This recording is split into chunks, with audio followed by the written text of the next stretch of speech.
Hi, I'm Lance Wallnow, filling in for Gene Bailey, who is apparently on some kind of a top secret mission. They won't even tell me what it is. But you're watching FlashPoint. Make sure you share this on social media. We have a very exciting program tonight, loaded with the kinds of technical challenges that indicate to me that there's great spiritual warfare taking place. But I do believe I have Lara Logan. Fortunately, we've got her with us right now. She's a celebrated, award-winning investigative journalist, a courageous woman, and courage is the word this year. But not only courage, but informed. We need smart, courageous people, because I think this is going to be the most significant year for journalistic clarity that we've ever had. So, Lara Logan, thank you for joining us. I'm glad you're here. Thank you very much for having me, Lance. And I want to jump right in. You did a very courageous deep dive. Listen, you're doing deep dives on everything. You're exposing. You remind me of like Trump in the sense that there's not a provocative subject you don't wade into. So, but most recently you were on the Hill. Now this is what we're all watching. You were on the Hill. It was Senator with Johnson, right? And you were up there speaking and testifying, covering a broad spectrum of things. But tell us, what was the point you wanted to make to the government and to America about this subject of the dangerous era we're in regarding freedom of speech? Well, I was asked to testify about media censorship and the First Amendment. And, you know, one of the points that I made will be very obvious to most Americans, is that the Founding Fathers, when they put the First Amendment first, it wasn't by chance, it was by design, because they knew how important it would be to guarantee that freedom of speech. Because what does it really represent? It represents accountability. You cannot begin to have accountability if you can't even identify the problem honestly and if people don't have the truth.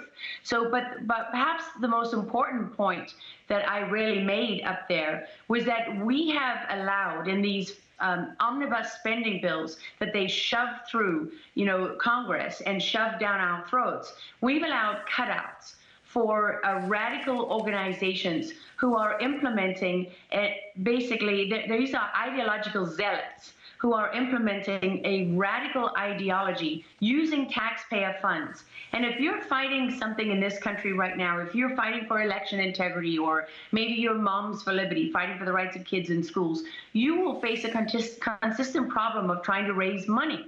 Because this is what you hear all the time from people engaged in fighting for one cause or another, is that it's hard to raise funds. But how come your adversaries never have any problem? Well, one of the reasons is that they have figured out how to launder money through nonprofit organizations who hide behind their 501(c)(3) status in violation of the rules, by the way, because they're supposed to be nonpartisan. Hold it right there. Hold it right there. I want the whole FlashPoint audience to watch you in action up on the Hill. I think we've got a clip, and let's hear her live breaking this argument out there up on the Hill. Go ahead and play it. You said you've been targeted over the last 10 years. Can you describe what precipitated your targeting? Yes, reporting the truth about Benghazi. I was attacked by one of those NGOs that masquerades as a nonpartisan watchdog. In violation of its 501(c)(3) status, it occupies a highly partisan position. I'm talking about Media Matters for America. I'm sure there's many doctors in this room, scientists who've been attacked by the same people.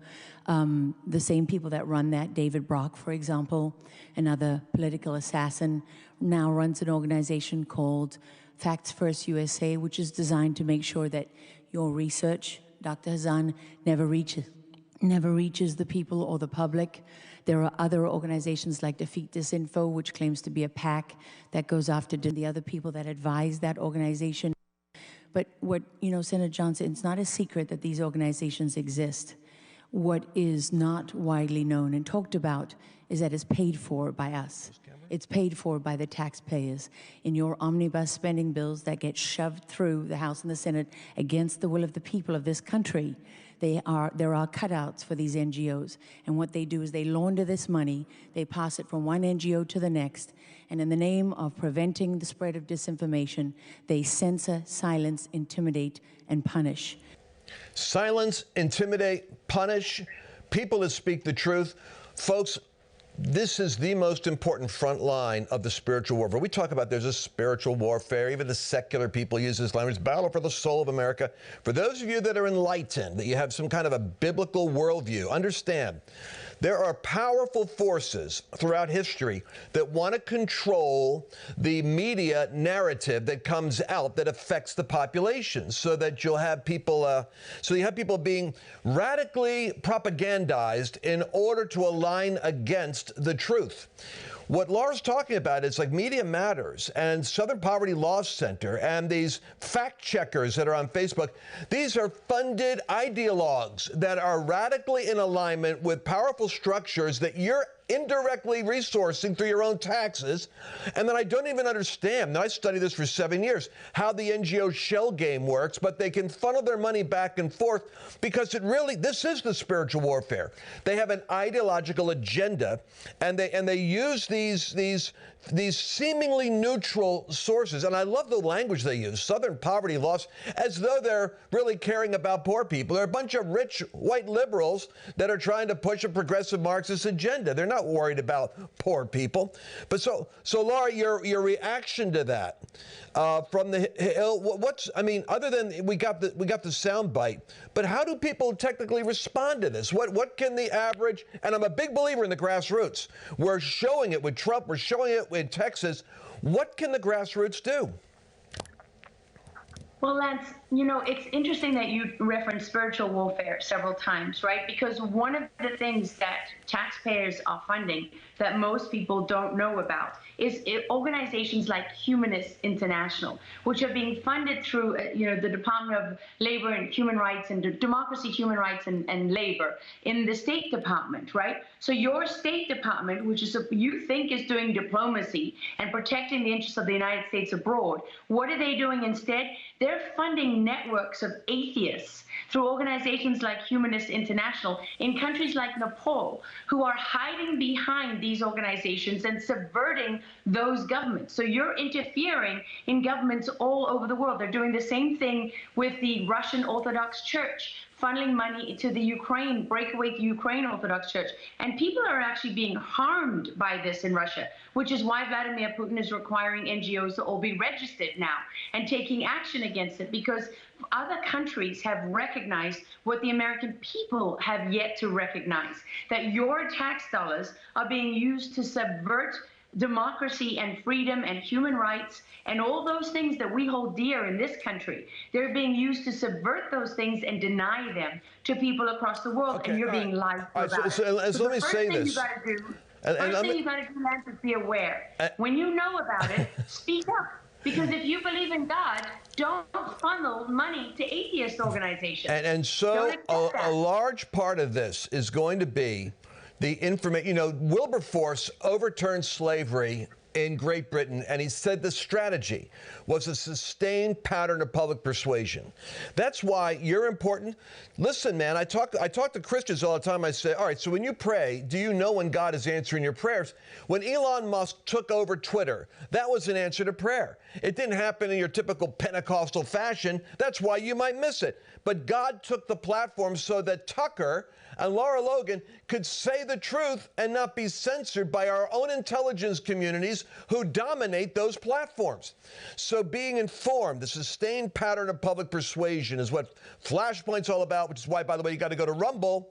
You got to make sure you're following us on Rumble. We never know when we can get, kneecapped in these other platforms. So you got to go over to Rumble to make sure you're following with us and get on the mailing list. But I think we got Rob McCoy. Rob, we've had some technical challenges, but we got you here.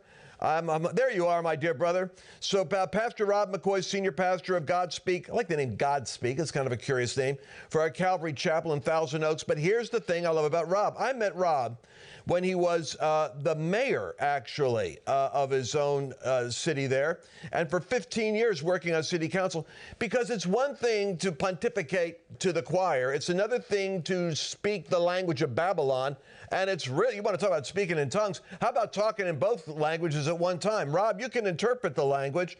I want you to talk about the putting another direction on what is happening in the manipulation of the airwaves regarding truth in the public sphere, because it's going to be hitting us in 100 different ways during an election cycle.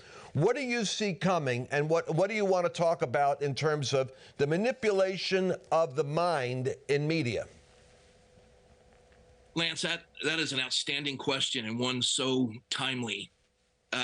And I'm going to refer to just a recent concern within the body of Christ, where yet Eric Metaxas come out with the book Letter to the American Church, and then he speaks with someone on his podcast, and he comes out pretty heavy against one angle of eschatology, and the backlash from those who, like my own group of churches, Calvary Chapel, and myself, pre-trib, premillennial, it almost seemed as though they missed the point that he was saying. They use their eschatology to justify their apathy or inactivity.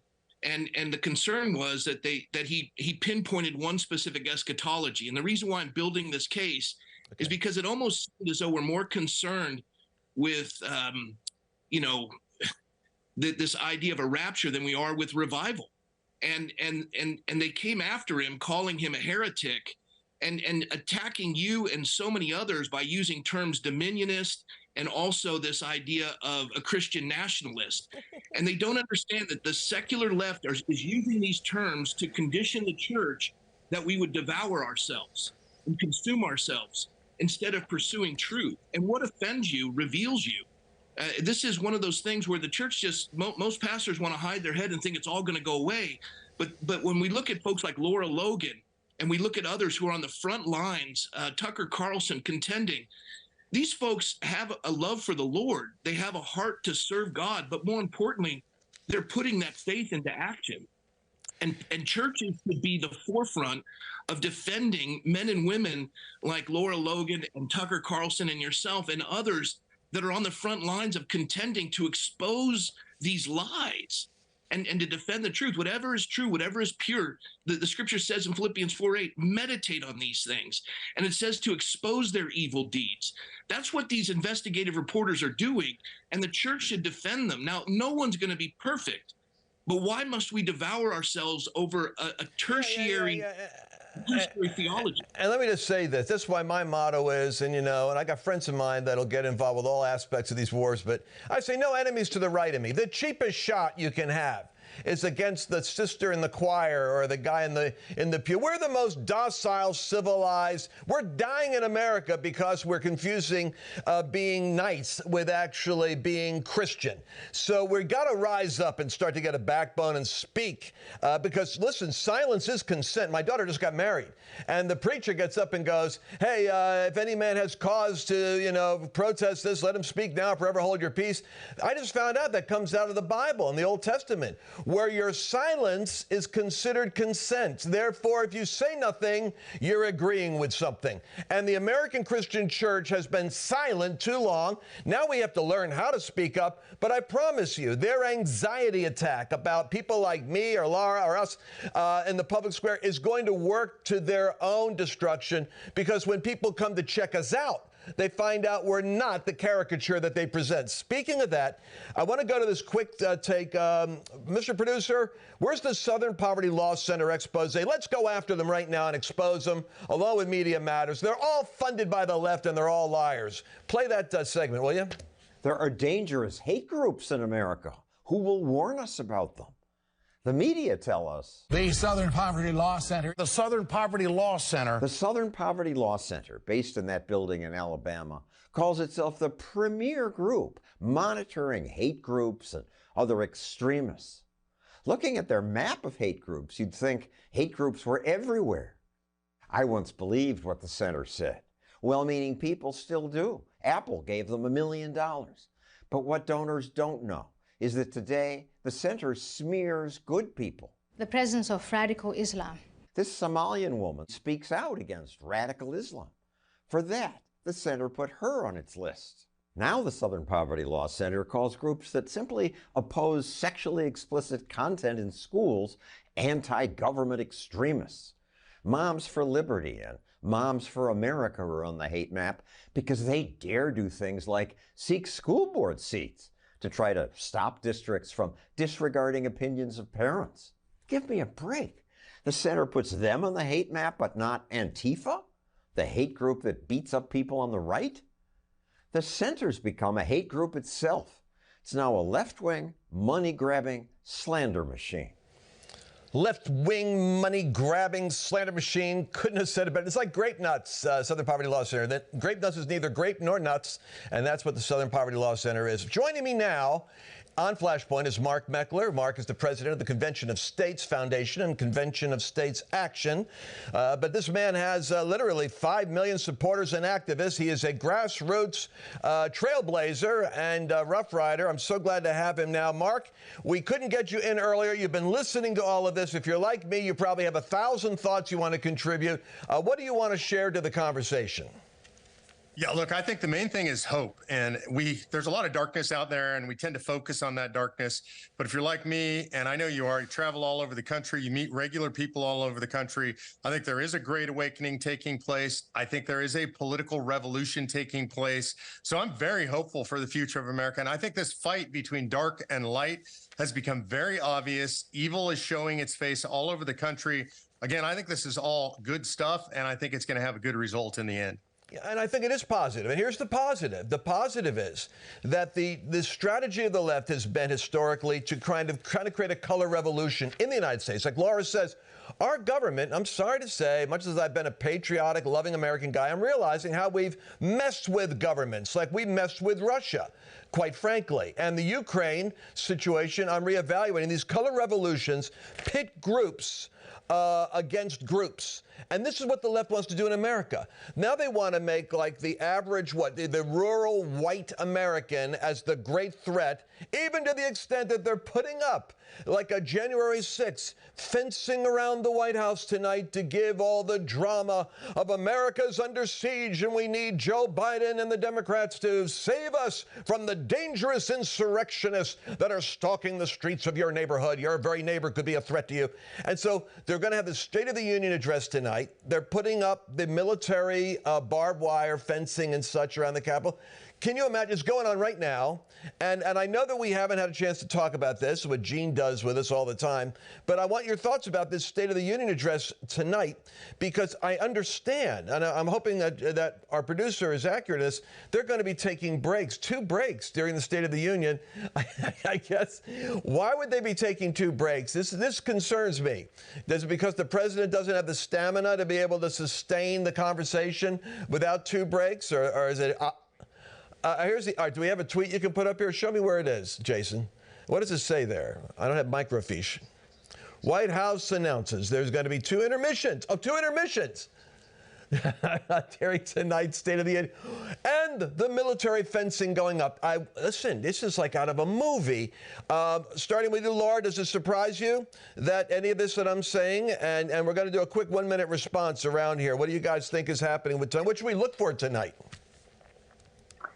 Well, sometimes, people say this doesn't surprise me, as if it shouldn't matter, as if that's an excuse then to just accept it and go along with it. And that really bothers me. The reality is we just had an inspector general say that the president of the country was unfit to stand trial, that he lacked the mental acuity to even, be able to stand up in a courtroom, let alone run the country. And again, I would ask people to look for a break in the pattern of what is normal, because it is not normal for a president to have 2 intermissions when he delivers the State of the Union speech. It just reaffirms everything that we know. But what's more sinister than that? We already know that Joe Biden has dementia. We know he's medicated, into near oblivion, right, just to get him through one-liners. I mean, the people across the world are laughing at the United States. They make a mockery of Joe Biden. You watch YouTube or TikTok or anything like that. My kids are watching shows where people, as young as 14, 15, 16 are mocking Joe Biden. He's the laughing stock of the world. And the American people along with it, because we're going along with this charade. It's political theater at its absolute worst. But the one thing that it reveals to us is that Joe Biden is not actually running the country. And that leads us to the all-important question of who is. All right, who is, Jason, play that weird clip I just saw today of Biden deciding he can't handle any questions. Play that, will you? I have a lot of questions. I better not start the questions. I'll get in trouble. What's your message for Super Tuesday voters? Everyone, please move this way. Super Tuesday, sir. Do you have a message for voters? Thanks. Come on. Thank you so much. Thank you all.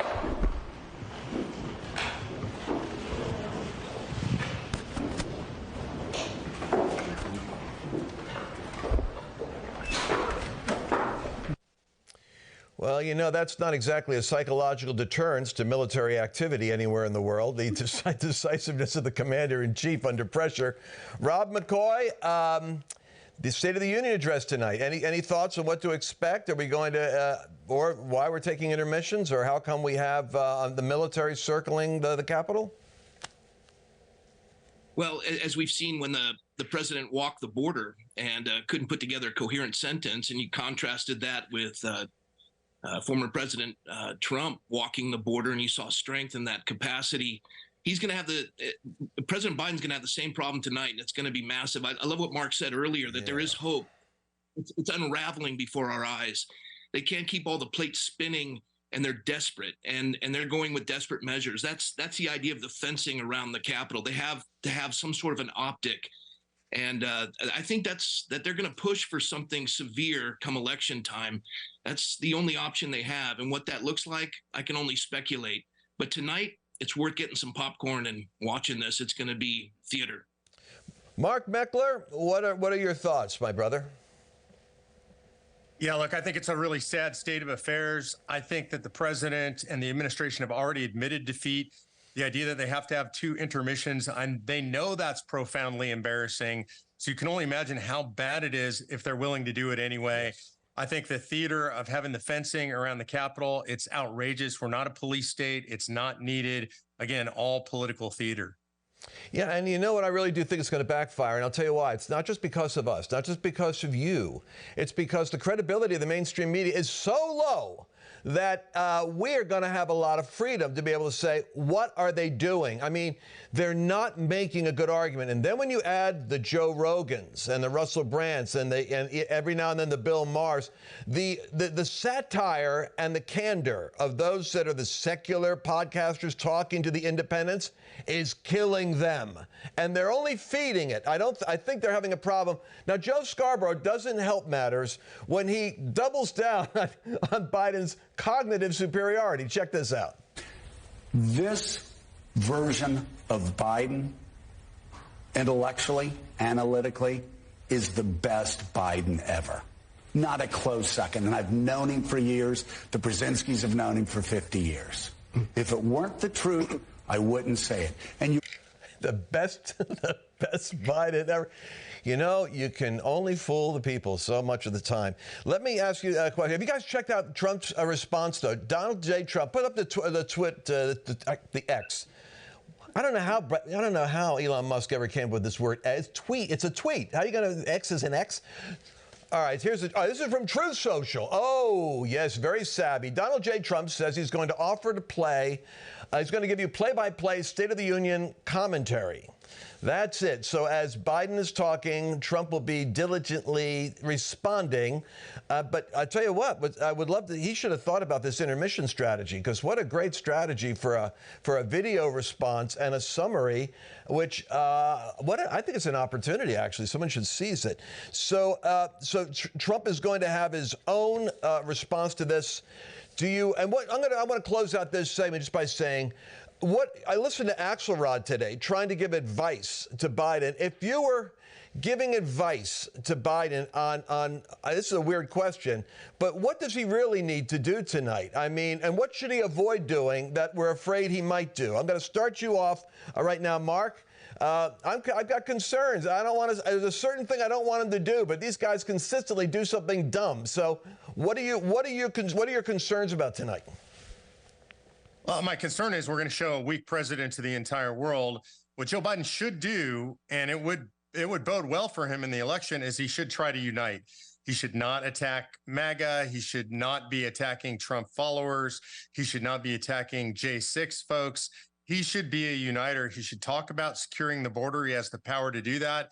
He should announce a huge border security surge. If he did that, he might have a chance in this election. He's not going to do any of that. He's going to do the exact opposite. All right, Rob, I want to go to you and then Laura because I want to talk a little bit about J6. Rob, what should he do and what are you concerned about?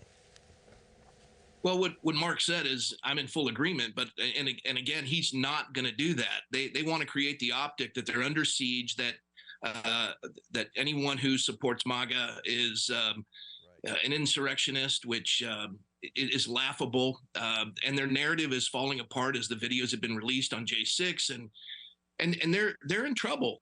But that they're going to double down on that, and he's not going to unite the nation.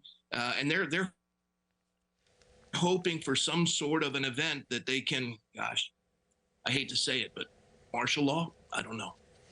Well, all right. So, Lara, when we come back, we're going to take a break and come back and talk a bit about January 6th. But right now, what are you anticipating tonight? And what would be your concerns if you were putting your discernment meter up? What are you going to be looking for? Well, he can't talk about the economy because it's disastrous. Inflation is killing people all across this country. And I speak to people all the time, as I know you do, Lance. That's what they're concerned about.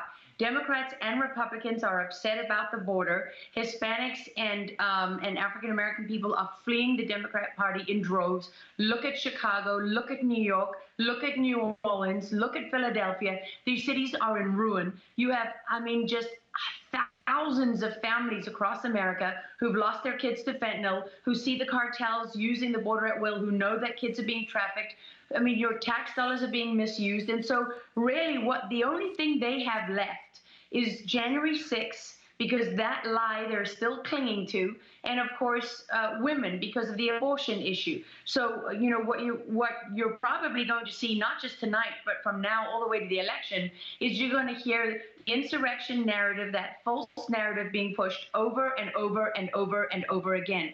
And what I really worry about with that is that there's a cost to so many ordinary Americans, not just those who are in prison or the families that have been torn apart, but to all of those who self-censor because they're intimidated, or because they see that, the FBI is more concerned about putting them in prison for exercising their constitutional rights than they are for doing anything about the real criminals in this country.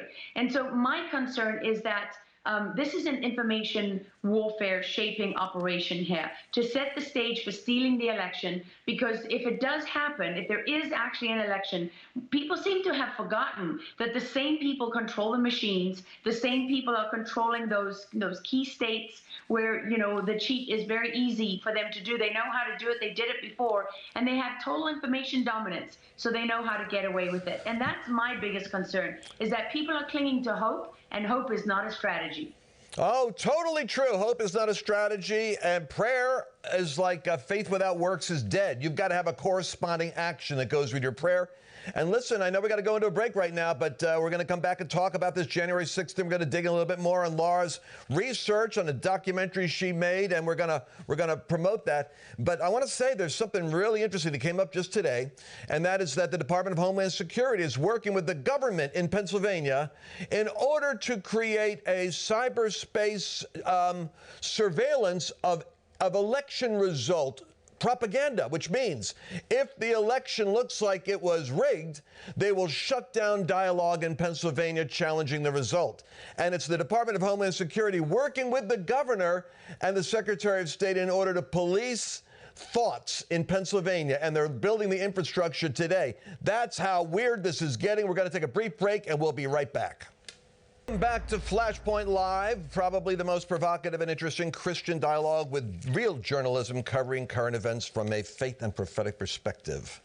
How's that for a mouthful? But that's what I think this is. By the way, you can catch us in Tulsa, Oklahoma at one of our festive and wild rallies, March 21st and 22nd. We're going to be at the Marriott Southern Hills, right there in Tulsa, Oklahoma, the stronghold for the belt buckle of the Bible Belt. Caroline Joyce is going to be joining us, Michelle Bachman, Hank Kuhneman, Lance Wallnow, Pastor Cheon, Rick Green. Go to 2024flashpoint.live. That's 2024flashpoint.live. I really want to, I want you guys to find the silver lining in everything we're talking about. This is actually a better period of time than you think. And we're going to talk in this segment about the amazing super stunning Tuesday victory and what it means, how the left is having a meltdown. We're not really enjoying the fact that they realize the grassroots, the working class American, is not buying their narrative. And something is changing in America. Hope is in the wind, and Texas has had a remarkable flip. We couldn't even cover it fully Tuesday night because it took all night to get the results in. But our equivalent of the Supreme Court and all the other offices, right on down to the Speaker of the House, bam, the old school system that controlled Texas is breaking apart, and the people's movement has begun, and it's a MAGA movement sweeping America. But so they're clinging to this January 6th narrative. They've got to convince people that they're dangerous insurrectionists out there. People, you've got to be worried about your next door neighbor, that shofar blowing Pentecostal, that pro-life Catholic nun. They're far more dangerous than you think they are. And so I want you to take a look at this trailer for Lara's documentary, because the story is still coming out. And the story will focus on the full and truthful account of the actual events that unfolded on January 6th. It was released last September, but I think we need to see it because they're going to make this a premise. I was there that day. I was right there in the event itself, and we covered on FlashPoint Live what we believed was going on, and they took us off the air. They didn't like what we said. All right, let's watch this promo.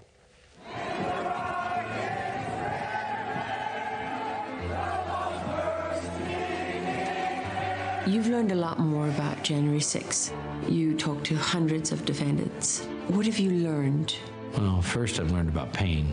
I believe in my nephew. I am proud of him. He was just larger than life. We wanted to come and kind of just share what really happened today. He had never been in trouble before in his life, so this was just so overwhelming. I was sitting in my home, and I got a call from his uncle. What did he say? They robbed him of his hope, his will to live. They took his fight away from him. They broke him. They completely broke him, and they broke his heart. It's hard to find the truth these days, and it's needed now more than ever. We've traveled the country to bring you honest, accurate reporting. Bottom line, Laura, if they didn't want people going to the Capitol, they didn't want people even getting close to the Capitol, it never would have happened. It happened because they wanted to happen. No one was stopping you. This is the government we're talking about, okay? Like, they have like nukes and F-15s. They can do whatever they want to stop average people like me. 34-year-old Roseanne Boylan was one of 4 people killed. This was a woman who got pushed down, smothered, trampled, and then beaten. Had this been covered at all by anyone else in the media? No. They named me as one of the insurrectionists that was preventing the cops from rescuing her. Was that true? Absolutely not. This crutch was right at my feet, and I put it above my head, and I said, in the name of Jesus, Lord, please stop this. Jeremy was at the Capitol providing security. I mean, he's quite literally the poster boy for the Special Forces. When you were arrested, they never sat you down and said, "Is this yours?" No, because they're the same officers that recruited me on December 9th of 2020. From Department of Homeland Security. The same 2 guys. These people are hiding all of this information, and judges have let them get away with that. You could be here forever. I will be here as long as the American people leave me here. I'm Lara Logan with the rest of the story. Join us.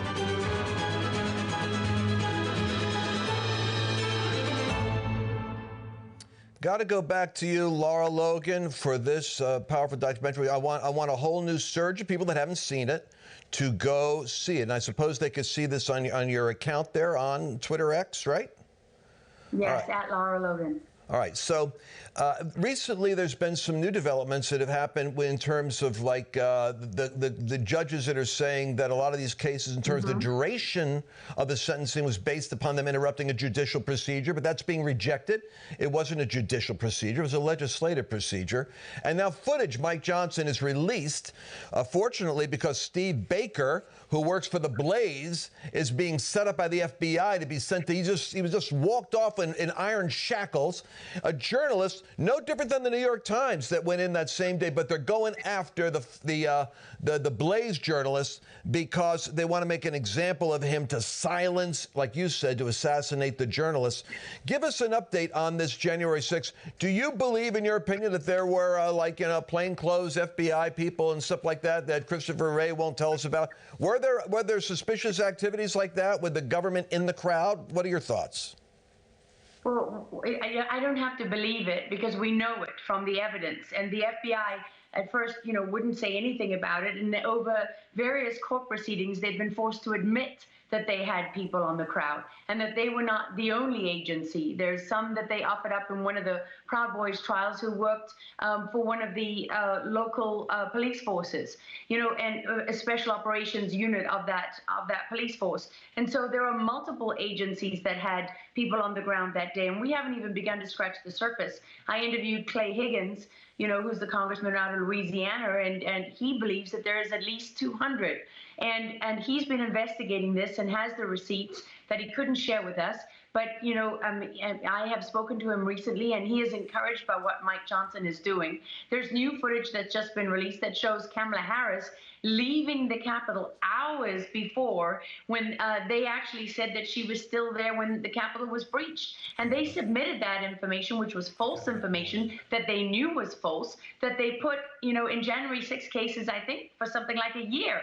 And I do have to say, Lance, I'm glad you raised Steve Baker, because what's important for people to understand about his case is that this is a man who just literally walked through the Capitol doing his job as a journalist. He works for the Blaze Media, and he didn't harm anyone. He didn't do anything. I would have done exactly what Steve had done if I'd been there, and they would be coming for me today.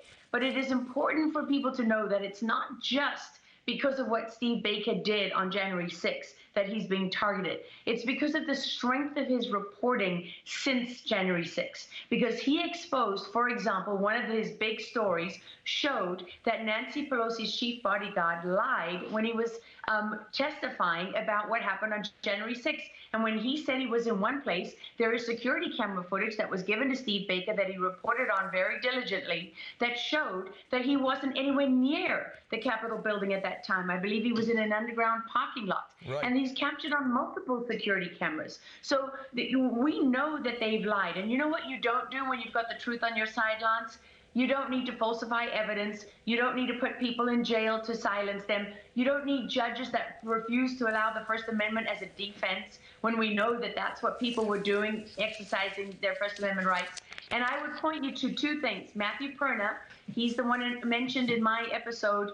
We did 2 pieces on him. He killed himself because of the sentencing enhancements that you referenced. We've just had a court now say that the Department of Justice does not have the right to just keep enhancing your sentence, which is essentially trying to convict you of crimes that they never charged you with and that they couldn't prove. Otherwise, they would have charged you with them, like a terrorist enhancement. That's what pushed Matthew Perna to kill himself, because he had accepted that he was going down for something that, that was completely innocent, but he just couldn't go down for 5, 10 years and longer. And then the other thing that's really important is you had Condemned USA. Trennis Evans was in that promo, right? Trennis Evans was one of the people that submitted an amicus brief that is responsible for that 9-0 Supreme Court ruling that addressed that, obstruction charge, right? This being not being a judicial proceeding. And so there's work being done by, very courageous Americans all across this country. Trennis was convicted of a misdemeanor for taking a shot of, I think it was Fireball, it might have been whiskey, in one of Nancy Pelosi's, rooms up in the Capitol there. But he didn't harm anyone, and he was pleading for people to be peaceful. And they put him in solitary confinement for a misdemeanor offense in a maximum security prison in Houston. Listen, I got to jump in here, and I want to jump to the other guys here because I'm interested in their response to this. But what you got to realize is this guy, Steve Baker, who's the latest one, is the casualty of this, that is a Blaze reporter. He's the one who exposed the pipe bomb fraud. This is the biggest. Bongino's right. This is bigger than anything else. Bigger than Watergate, because it shows that the federal government planted a fake bomb, a pipe bomb, because they were looking at multiple scenarios that day. I mean, what happens if the crowd doesn't go in? Well, we have to have something. Plan B is there's a pipe bomb outside of the Vice President Kamala Harris's, office or something. You find out she wasn't there. Pence wasn't where he was supposed to be. She wasn't where they said she was. And nobody cared about the pipe bomb. But this guy here gets a hold of, thank God we got a couple of underground supporters up there in the police department, FBI. They said, hey, here's the camera footage. We can show you how casually everybody treated the pipe bomb news. Kids are walking past it because they knew it wasn't a legitimate pipe bomb. It was there for theatric effect. And that story's gotten shoved to the side. That's a Steve Baker issue. Him working with Darren Beattie at Revolver. These guys are us. They're the citizen journalists that are exposing the left. And my concern is the FBI is going after Baker also on interstate commerce. It shows you how desperate they are. When the FBI says, well, if we can't get him on one thing, we'll get him on selling his footage, maybe to HBO, or that's illegal. He's selling footage. So the government is weaponized to try to put you in jail. And I'm trying to find a faith perspective for these poor folks that are suffering there. Rob, you're a pastor. This is almost like Christians in the Iron Curtain suffering in prison. What do you say to these folks? I mean, there may be some daylight in the future, but do you ever think about that? How are these people suffering, and what sustains them? Well, we have 3 parishioners who currently are facing charges from January 6th, Siaka Massaquoi, John Strand, and Mark Ibrahim. And our church financially assists them, and we've done fundraisers for them as well. I would say every church in America should embrace these folks who have not received due process and have been unjustly, tortured as far as I'm concerned. Mark Ibrahim, a DEA agent at the time, was permitted to carry his weapon. He was there, never stepped foot in the Capitol, and no charges were placed upon him until he testified on Tucker that he knew there were undercover FBI agents there because his brother is an FBI agent. He knew him to be there. He trained the other FBI agents in weapons usage. And he was getting ready to be a CIA ground operator going to Langley. And after he was on Tucker, they arrested him, and he's facing unbelievable time in prison. He just had a child, he and his spouse, and it's criminal what they're doing. Siaka Massaquoi, his wife is pregnant. They arrest him when they could have. They just call him, but they wanted to make a public spectacle of him. And this man, they increase the charges when your social media site defend your position on January 6th that you believe the election was stolen. So then they drop charges on him. And then finally, John Strand. He was assisting Dr. Gold, Simone Gold, as her security detail. She gets a misdemeanor. He gets the book thrown at him. And he did the exact same thing she did. He had a public defender. But it was all because of his social media account that the judge threw everything he had at him, including the kitchen sink.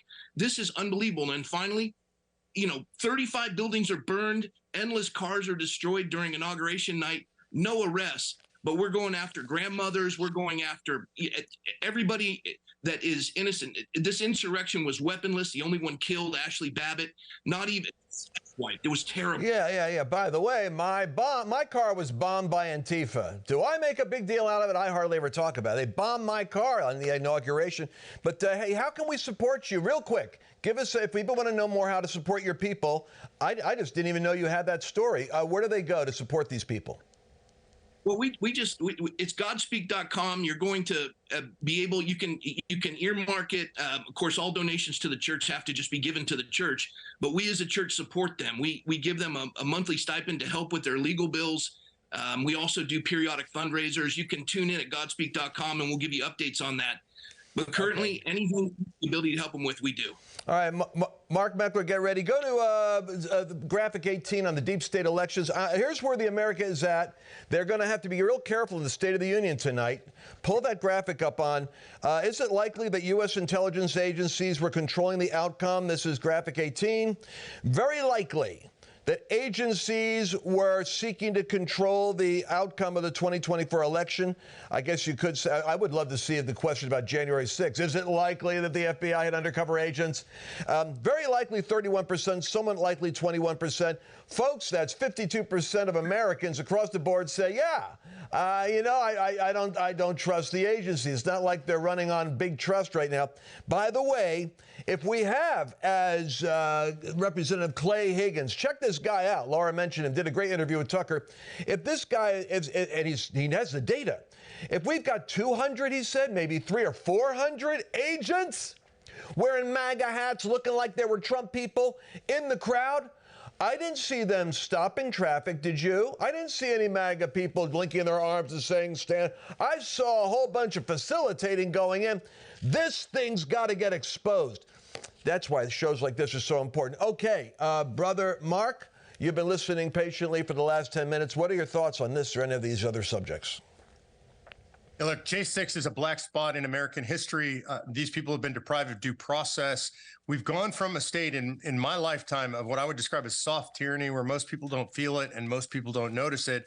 So now we live in a state of hard tyranny. We are rapidly sliding towards totalitarianism. I talked to a lot of people who came from socialist countries. They laugh at us when people say that they think we're becoming a social democracy. We are becoming a totalitarian state. I have a lot of friends that have suffered in J6. And in other raids, people like James O'Keefe, who's a journalist whose apartment was raided.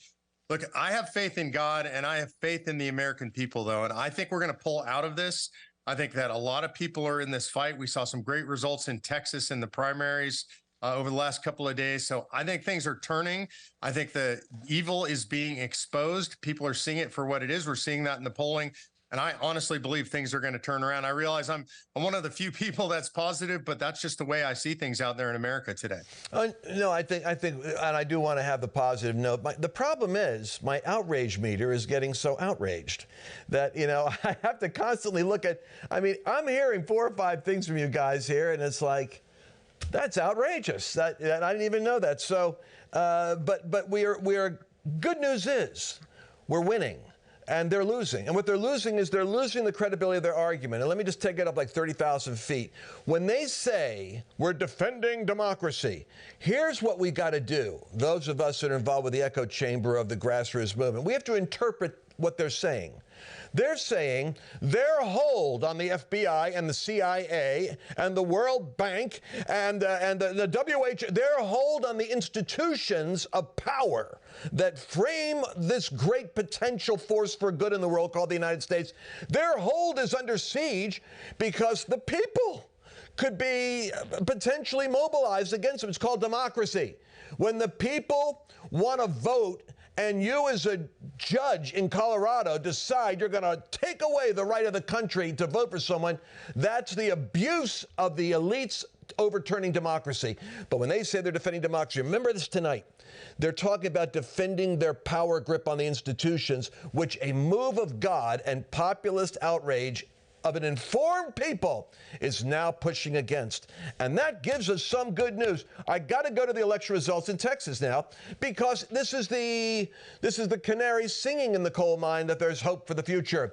Texas has done a top to bottom, I'm looking for the right word here, it's like a root canal on the old order. And something's happening, and I want to start with you, Mark, on what your analysis is. Let's go to Van Jones, who is reliably one of those left-wing oracles which cues for us what the narrative is going to be that Brock and Media Matters is putting out as the talking points for the American journalist community. Listen to what he has to say as he frames the Nikki Haley situation and Super Tuesday results. And Van, what does President Biden need to do at this point to earn those Nikki Haley supporters, bring them into the fold? We saw the Biden campaign putting out a statement from President Biden almost immediately after Nikki Haley walked off that stage in South Carolina. What do you think? I think he needs to talk to her donors and her supporters and say, if you want to, a year from now, watch Russian tanks rolling through Europe, then endorse Donald Trump and get on that bandwagon. But understand, you're going to wake up one morning and you're going to see horror across Europe, and you're going to have American soldiers, sailors having to go over there and do something that we could have done with dollars, we're going to have to do with blood. If you want to continue to see the country being divided and unable to govern itself and treat itself well, get on that Trump train. But you've got a place over here. Now, he also, I think, needs to make a stronger case for what he is going to do to keep the economy moving in a good direction for people who go into grocery stores and can't pay for their groceries. He says he's going to sick the DOJ and the FTC on these grocers, these corporate grocers that are ripping off Americans. He needs to lean into that for the voters. But for the people like us who care about a democracy around the world, they have a binary choice. We're out of NATO and Russia is running over Europe, or you stand with Joe Biden. Okay, Mark, we have this binary choice. Blood on the streets. Russia virtually in your local Walmart. What are we going to do about that? And what's your take on also Van Jones, and then tell me about Texas. And also, Lara, you're a Texas patriot, and so let's start with you, Mark. Go ahead. Yeah, I mean, first of all, when you listen to Van Jones, you have to remember who he is. He is an avowed, dyed-in-the-wool communist. You could read these words from him that one day he decided he would be more effective if he pretended not to be a communist and put on a suit and tie. So you're listening to a guy that hates everything about the United States of America that you and I love. So whatever he says, whatever comes out of his mouth is going to be a lie. What he said about Europe is absolutely ridiculous. You're not going to see tanks roll across Europe. Well, I'm not a big fan of Putin. I don't think he has designs on the whole of Europe, and he doesn't have the ability to do it anyway.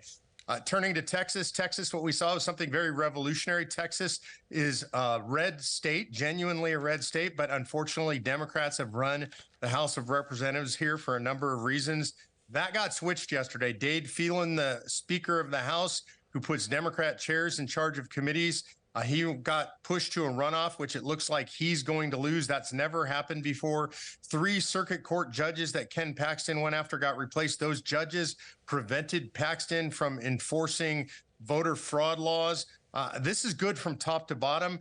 We had school choice rejected by our legislature last year. AFC, American Federation of Children, came in, fought hard on that. So did Paxton.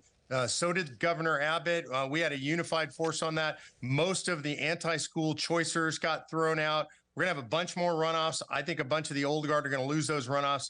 Texas's legislature is going to look very different in 2025. All right, so let me say this now. The Speaker of the House, a little inside baseball, but this is what makes it so interesting to those of us that get informed. So the old school, I'm in Texas. I'm transplanted here from the Northeast. I was a Northeasterner.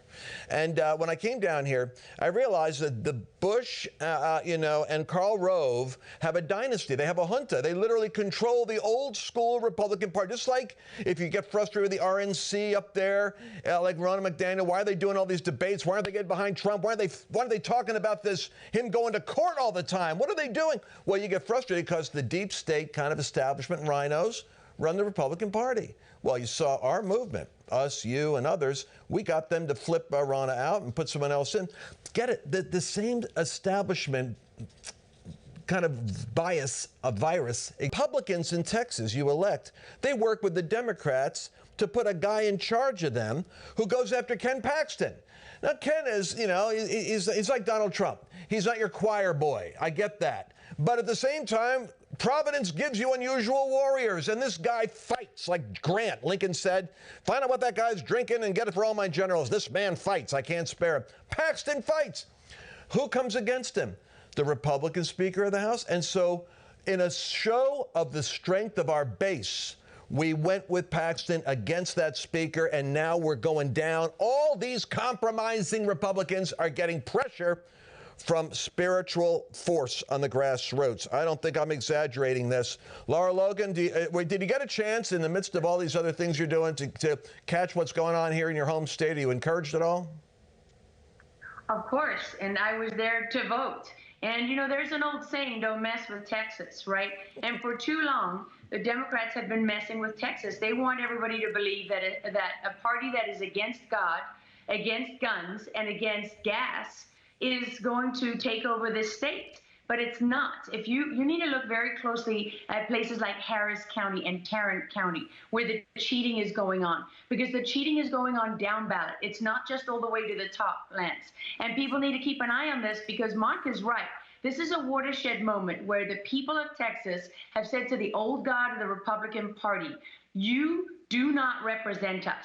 You do not do your jobs, and we're done with it. We don't want this anymore. But that doesn't mean we're in the clear here, because they still cheat, right?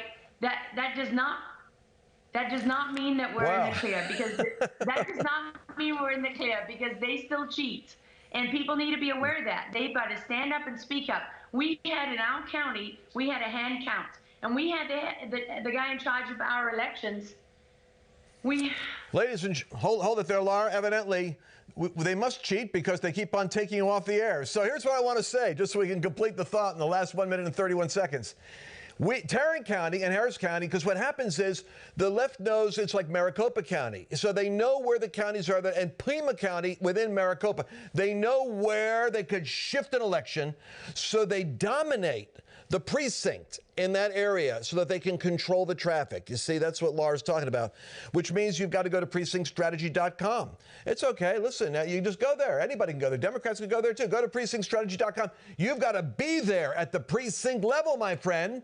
And then we're going to do another show in the future, and we're going to talk about AI and how we're going to utilize technology to clean up voter rolls. We have somebody that Trump put in charge now of the RNC who is fixated on this. Rob McCoy, I got to go to you for a spiritual conclusion. As a pastor, please, we got 30 seconds. What would you like to say to us? It's a great time to be alive. We were appointed for such a time as this. I'm mindful of my friend Charlie Kirk, who a Herculean effort in Las Vegas to take down Ronna McDaniels, and it was successful. And one man in God constitutes a majority, folks. Just stand for righteousness, and we will succeed. Keep pushing. God is on the throne, and he will not be defeated. Ladies and gentlemen, keep praying for Lara Logan, Mark Meckler, Pastor Rob McCoy. Pray for the Charlie Kirks and the Gene Baileys. And we believe that we are going to be a tipping point this year because God is raising up our voice, and we're going to see it prevail.